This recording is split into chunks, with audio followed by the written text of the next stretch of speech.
There's always been an aspect of Halo 1 multiplayer that was really, really strong, which was Halo 1 had this incredibly diverse set of maps.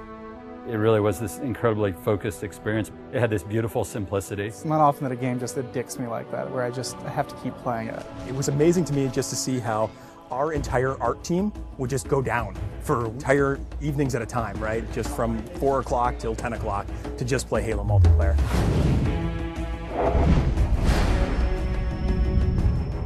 It wasn't that easy to just go through and say, oh, well, these are the maps that shipped with the original ones, and this is what we're going to do, because we wanted to do something bigger around the 10th anniversary. We also had to think about the existing Reach player base, and we didn't want to fragment it. We were looking at it from the player's perspective in the current day with the current abilities and saying, how would I play this level, and what do I think is missing? So we looked at maps from the Halo series entire, including Halo CE for PC and even Halo 2.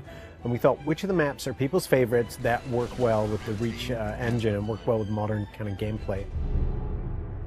One of the things we kind of came back to was that we wanted people to take a look at the map and immediately think like, oh yeah, I loved that map. Beaver Creek was actually the first map that started the whole conversation of, are we going to enhance the maps or are we going to just do pure remakes? So for each of the maps, we're doing 2 modes. We're doing a classic mode, which is staying as true to the classic map layout as possible. And we're doing a kind of a default tweaked and refined mode. Because you have things like sprint and jetpack, we took the opportunity to put in some new spaces and some new routes. There are tunnels and areas that you can keep the flow of the gameplay moving, so it's not so much of a dead end when you get to the end of the canyon. It's still a small map. It feels bigger than it is. They don't feel as isolated. You feel very much like you're in a world that's alive and in flux. We want you to feel that pang of nostalgia in your chest every time you look at the map.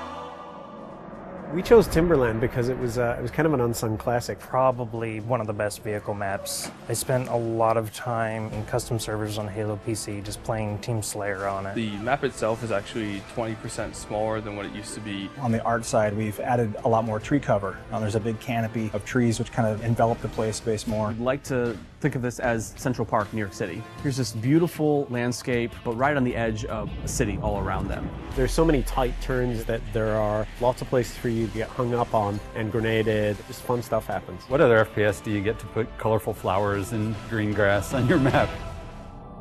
Another example of a map that was gray walls all the way through. I feel like you're just in a box with ramps. We decided to make it a prison by putting it in a place where it couldn't be accessed. We had to open up a lot of walls with windows. We even added glass to the floor. It's an interesting challenge to add navigation or even add new pathways that aren't dominated by jetpack in a purely vertical map. Added bridges and overhangs that change the flow of the map. We don't want to overdo it because if there's too much noise in a confined space, then the map gets just frustrating to navigate. The gameplay's still the same, but it makes you feel like you're in a much more dynamic world.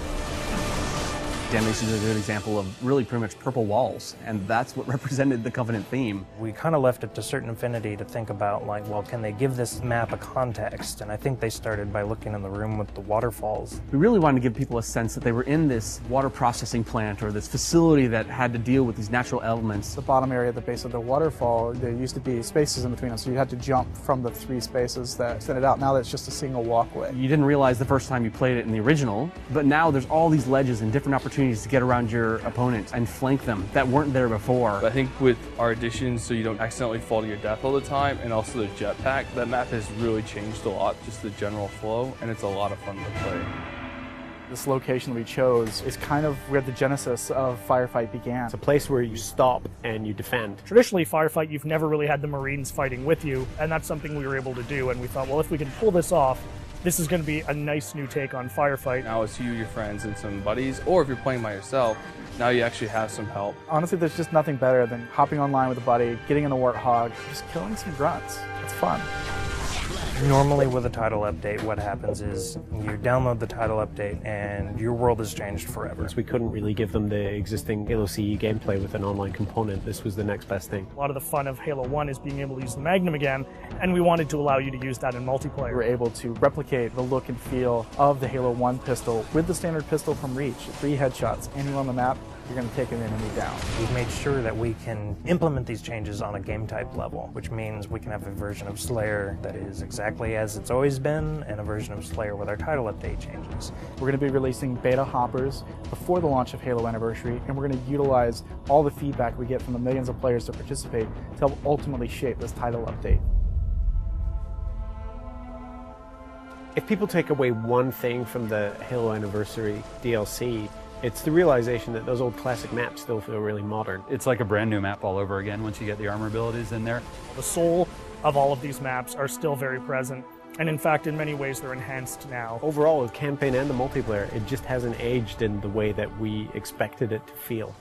And when I switch to classic mode in campaign, or when I play Beaver Creek in multiplayer, it feels new, and it still feels nostalgic, and it's a strange mixture of feelings.